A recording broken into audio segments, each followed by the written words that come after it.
Bharatiya Janata party की दिल्ली सरकार का पहला बजट पेश होना है, लेकिन ये बहुत चिंता का विषय है कि बजट से पहले इकोनॉमिक सर्वे ही पूरा नहीं हुआ। हमारे देश में आज़ादी के बाद से 1950 से ही इकोनॉमिक सर्वे बजट का आधार होता है।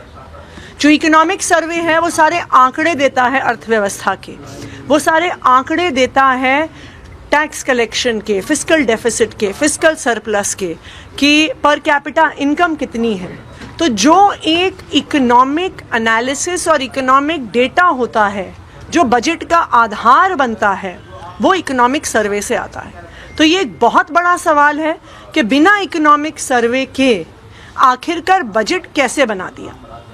ऐसा सुनने में आ रहा है कि इकोनॉमिक सर्वे इसलिए नहीं पेश किया गया क्योंकि दिल्ली की इकोनॉमी की शानदार तस्वीर उस इकोनॉमिक सर्वे में आ रही थी कि देश में सबसे ज़्यादा पर कैपिटा इनकम दिल्ली में है। टैक्स कलेक्शन की बढ़ोतरी पिछले 10 साल में अगर सबसे ज़्यादा देश में हुई है तो वो दिल्ली में हुई है।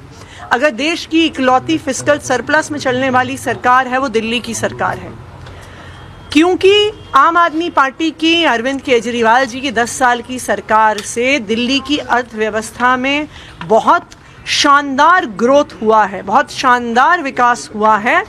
इस वजह से इकोनॉमिक सर्वे को सदन पटल पर पेश नहीं किया गया, ऐसा हमें सुनने में आया है।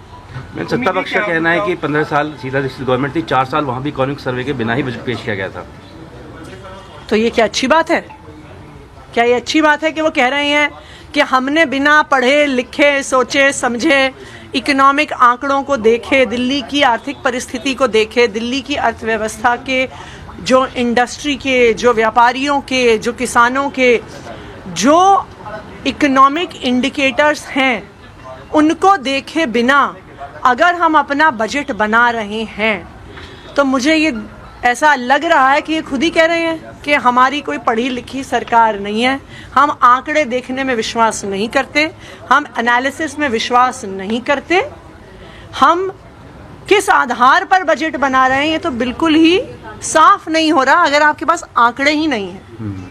मैम, आप लोग 2500 रुपये और गैस सिलेंडर जैसे स्कीम्स को लेकर सरकार पे प्रेशर बना रहे हैं। दूसरी तरफ से कहा जा रहा है कि चरणबद्ध तरीके से फेज वाइज मैनर में ही वेलफेयर स्कीम्स इम्प्लीमेंट होंगे, अभी एक झटके में इम्प्लीमेंटेशन नहीं होने वाला है। तो इसका मतलब है अगर भारतीय जनता पार्टी कह रही है कि फेज वाइज तरीके में इम्प्लीमेंट होंगे और एक झटके में नहीं होंगे, तो भारतीय जनता पार्टी ने ये मान लिया और घोषित कर दिया कि मोदी जी ने दिल्ली की महिलाओं को झूठ बोला था।